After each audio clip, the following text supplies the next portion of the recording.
Hi, I'm Nimi Reichenberg, the CMO at Simplify, and today we're going to talk about what do you automate with the security, orchestration, automation, and response platform.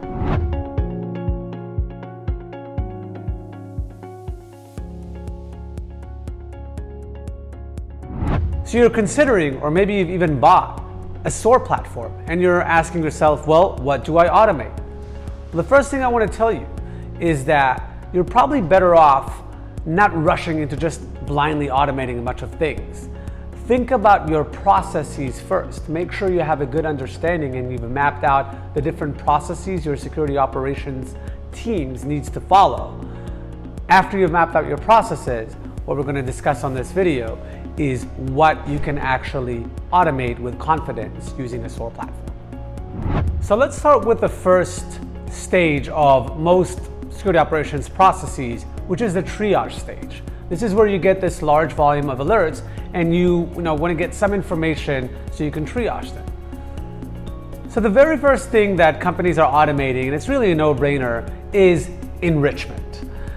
This is where you reach out to your various tools to understand what else do I know about the various entities that are part of this alert. So things like going out to Active Directory, getting information about a user, or going out to your endpoint solution and getting information about a specific endpoint. The next thing that you'd like to automate is threat intelligence gathering. If you take one of the common use cases of SOAR, which is a suspected phishing email, you can definitely automate with confidence the process of reaching out to your threat intelligence solution of choice and finding out what does threat intelligence know about a specific URL or a specific sender. Is it something that's known bad? Is it something that is actively exploited currently? Or is it, as far as threat intelligence is concerned, something that's completely benign? The next thing you can automate is the process of user interaction. These are all the times that we actually want to reach out to our user and ask a question and get a response and continue the process based on the response. A common example would be if you get an alert about a user that tried to log into their machine multiple times with the wrong password. You can automate the process of sending an email or a text message to that user, asking them, hey, did you just try to log into your machine multiple times? If you get a positive response, you can ignore the alert. If you get a negative response, or maybe you don't get a response, you can start escalating that alert and doing some deeper investigation. And the last thing that we can talk about in the triage phase is just different types of analysis on malware, for example. A common thing that we see automated is, for example, if there is a phishing email that's suspicious, you can actually take the attachment, automatically send it to a sandboxing solution, detonate it, get the result back, and again, based on what the result is, continue the process. Now let's move to the next part of the process, which is typically taking that initial decision, understanding if an alert can be closed or does it need to be investigated further or maybe even escalated. A lot of the trivial decisions in the decision-making step can be automated with a SOAR platform. For example, if I receive a suspected phishing email, I run it across multiple threat intelligence sources and they all say it's benign, I can automate the process of closing that alert as a false positive. This way, I'm ensuring that my analysts are only dealing with cases or alerts that are not kind of trivial false positive. This kind of automation can save your security operations team a lot of precious time. The next step of the process usually involves some sort of investigation. So I've determined that a specific case or alert warrants additional investigation. And there are a lot of things that you can automate with a SOAR platform to take a lot of the grunt work away from this stage in the process.